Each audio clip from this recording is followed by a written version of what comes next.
आजकल दुनिया में चारों तरफ प्रदूषण है। इस प्रदूषण से बचने में ये पेड़ पौधे बहुत ज़्यादा मदद करते हैं। आज कुछ ऐसे पौधों के नाम बता रही हूँ जो एयर प्यूरिफायर की तरह काम करते हैं, नेचुरल एयर प्यूरिफायर हैं और ये पौधे हवा में मौजूद जहरीले गैसों को सोखने की क्षमता रखते हैं। साथ ही वीडियो के अंत में आपको बताऊँगी एक खाद जो फ्री का फर्टिलाइज़र है लेकिन कैल्शियम से भरपूर है और इन पौधों को स्वस्थ रखने में वह मदद करेगा। सबसे पहला पौधा है स्पाइडर प्लांट। स्पाइडर प्लांट को ज़्यादा धूप की ज़रूरत नहीं है, डेली पानी देने की ज़रूरत नहीं है और 3 महीने पे एक बार फर्टिलाइज़ करना होता है।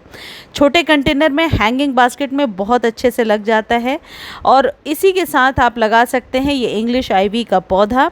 ये पौधे जाइलिन या बेंजीन जैसे कार्बन मोनोऑक्साइड जैसे विषैले गैसों को वातावरण को शुद्ध करने में मदद करते हैं। अगला पौधा है ये फर्न का पौधा। फर्न की किसी भी वैरायटी को आप लगा सकते हैं और ये जहाँ कहीं भी ये पौधे लगे होते हैं वहाँ अपने चारों तरफ एक शुद्ध और पॉजिटिव वातावरण को रखते हैं। अगला पौधा है मनी प्लांट का। मनी प्लांट हवा से रासायनिक विषाक्त पदार्थों को अवशोषित करने में सक्षम है, जैसे टोलिन, बेंजीन या और भी जाइलिन जैसे। यह सांस लेने के लिए ताज़ा ऑक्सीजन भी छोड़ता है। इसी के साथ आप लगा सकते हैं सिंगोनियम और रबर प्लांट। ये पौधे घर को सुंदर भी बनाते हैं, स्टाइलिश भी बनाते हैं और आपके घर में एक एयर प्यूरिफायर की तरह भी काम करते हैं। मनी प्लांट कार्बन मोनोऑक्साइड जैसे हानिकारक प्रदूषित जो गैसेस होती हैं जो हमारे आसपास होती हैं उनको एब्जॉर्ब करता है और हवा को शुद्ध करता है। तो मनी प्लांट का पौधा आप अपने घर में ज़रूर लगाइए। आगे की वीडियो में मनी प्लांट की छोटी छोटी कटिंग भी आपको दिखाऊंगी। यदि आपके पास जगह की कमी है, मेन एंट्रेंस पर कहीं जगह है तो लटका सकते हैं, घर के अंदर कहीं लगा सकते हैं। ज़रूरी नहीं है कि बहुत सारे जगह से मनी प्लांट को लगाया जाए। देखिए ये जितने भी ग्रीनरी वाले पौधे हैं जैसे शफलेरा वगैरह, इन्हें अभी आप शेड में रखेंगे। जैसे मैंने मेन एंट्रेंस पर ये मनी प्लांट का पौधा लगा रखा है, तो यदि आपके यहाँ धूप नहीं आती है तो छोटे जगह पर इन पौधों को बहुत आसानी से लगाया जा सकता है। अगला पौधा है स्नेक प्लांट। देखिए मैंने वाटर बोतल में यानी कि कोल्ड ड्रिंक वाले बोतल में इसे ग्रो किया है और बहुत आसानी से ग्रो हो जाता है। इसे आप किसी भी तरह के कंटेनर में ग्रो कर सकते हैं। पत्तियों से भी इसे उगाया जा सकता है। बस छोटी सी एक पत्ती लेकर मिट्टी में दबा दीजिए और धीरे धीरे ये अपने आप जड़ों को बना लेता है। ये जो पौधा है ये नाइट्रोजन डाइऑक्साइड को बाहर करता है और साथ ही हवा में नमी और ऑक्सीजन को भरता है। यानी कि इस पौधे को आप घर के अंदर अपने मेन एंट्रेंस पर, बालकनी में या वॉशिंग एरिया के पास भी लगा सकते हैं और ये हवा को शुद्ध करने में मदद करेगा। और अगला है ये एंथूरियम का पौधा। एंथूरियम शेड लविंग प्लांट है, शेड में ग्रो होता है और इसमें फ्लावरिंग जब एक बार हो जाती है 2 से 3 महीने तक फ्लावरिंग चलती रहती है। ये भी एयर प्यूरिफायर है, नेचुरल एयर प्यूरिफायर है, तो इस पौधे को आप अपने घर में लगा सकते हैं।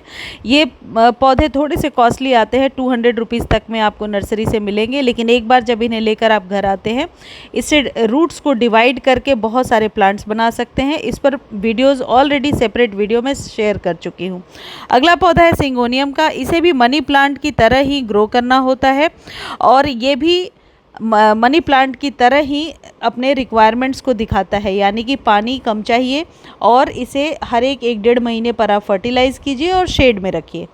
इसी तरीके से आपको अरेका पाम की भी केयर करनी है। अरेका पाम हो या फाइलोडेंड्रॉन जो आपको दिख रहा है या फिर रबर प्लांट हो, ये पौधे घर की सुंदरता को बढ़ाते हैं, साथ ही हवा से विषाक्त पदार्थों को खत्म करने के लिए अद्भुत है। यह पौधा हवा से कार्बन डाइऑक्साइड और बहुत सारे जहरीले गैसों को अवशोषित करता है, अपने आसपास के वातावरण को बहुत ज़्यादा पॉजिटिव रखता है और इन पौधों को कोई ज़्यादा रिक्वायरमेंट की ज़रूरत नहीं है।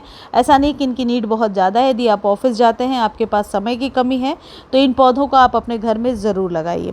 ये जो है ड्रेसिना की वैरायटी है, लेकिन नर्सरी वाले ने पाम ट्री बोल करके दिया है, जो हम घर में बांस का पौधा लगाते हैं।